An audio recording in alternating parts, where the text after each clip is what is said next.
Comme vous l'avez constaté, la Cour des comptes vient de déposer les résultats de l'audit du rapport sur la situation des finances publiques au titre des gestions de 2019 au 31 mars 2024. L'exploitation de ce document a permis de relever qu'en dehors des taux anormalement élevés de la dette, des manquements graves qui pourraient revêtir diverses qualifications pénales ont été constatés. Du faux en écriture, faux en informatique, détournement de deniers publics, escroquerie portant sur des deniers publics, blanchiment d'argent et enrichissement illicite, complicité et recel de ses chefs. Ces faits pourraient, à l'analyse, impliquer diverses personnes, notamment d'anciens ministres, des directeurs généraux, des comptables, des gestionnaires et d'autres particuliers. C'est pourquoi il est envisagé, dans le respect strict des principes directeurs de la procédure pénale, notamment la présomption d'innocence, le respect des droits de la défense, le respect du principe du contradictoire, la mise en œuvre diligente de toutes les mesures judiciaires nécessaires à l'élucidation de ces faits, l'identification complète de tous les responsables de ces irrégularités et leur traduction devant les juridictions répressives compétentes. Pour ce faire, des enquêtes exhaustives et approfondies seront diligemment menées pour retracer les finances illicites, identifier et entendre tous les auteurs, co-auteurs et complices présumés en vue d'engager des poursuites devant les juridictions compétentes, notamment la Haute Cour de justice, le pôle judiciaire financier. L'opinion publique sera tenue informée de l'évolution de la procédure. Mbokk yi ni ñu ko nemmeekoo ñun ñëpp ëttu attekaay bi ñuy wax Cour des comptes moo doon saytu maanaam ni ñu téye woon sunuy koom-koom ak sunu alal ngir nemmeeku ndax niñ ko jëfandikoo dëppoo na ak sart yi nga xamee ni yoon moom la tëral. Bi mu jeexalee saytu bi nemmeeku nañ suñu jëlalee bor bi nga xamee ni bii dafa jéggi dayoo te ñu gàllu ko sunu ndodd nemmeeku nañ ay jalgati yu am solo yoo xamee ni yii suñ ko saytoo day xeetoo ak li ñuy wax le faux en écriture, l'escroquerie portant sur des deniers publics, maanaam jalgati alalu mbooloo mi nga xamee ni mi ñun ñëpp ko bokk, blanchiment maanaam lewal alal boo xamee ni bii awul yoon jéemal lewal loolu, ak itam ñi nga xamee ni ñii ñoom ñëpp dañ leen ko téyal wala ñu jàppale leen ci jalgati yooyu.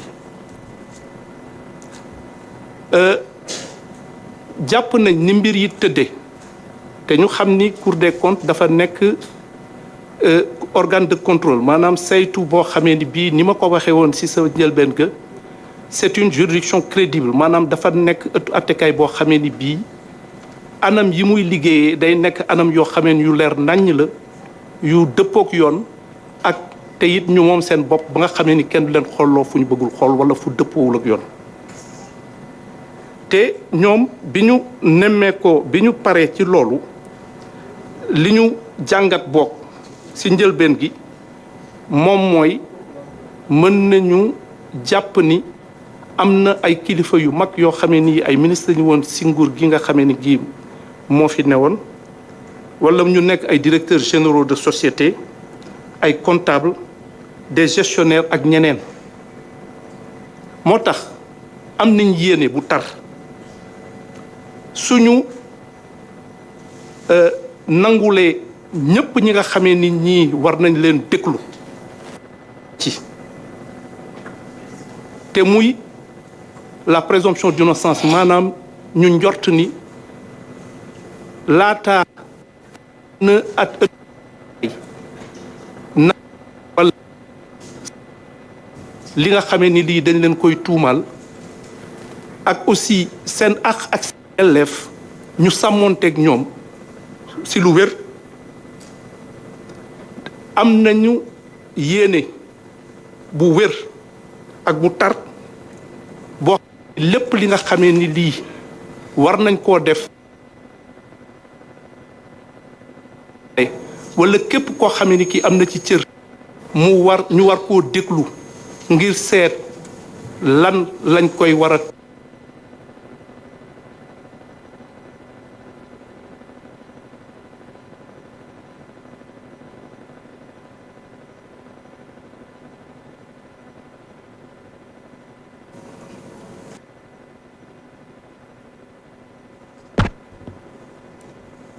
am nañ donc yéene bu tar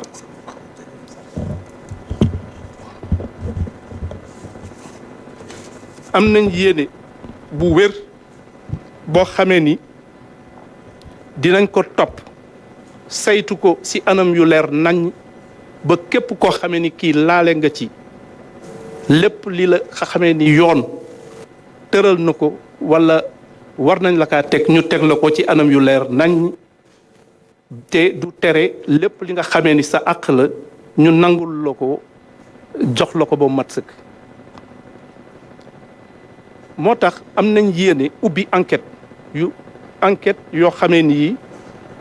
dinañu jéem a toppaat alal boobu nga xamee ni dañ ko jalgati topp ko si anam yoo xamee ni ku nekk dinañ xam fan la jaar ak ki ci laale te su loolu wéyee dinañ leen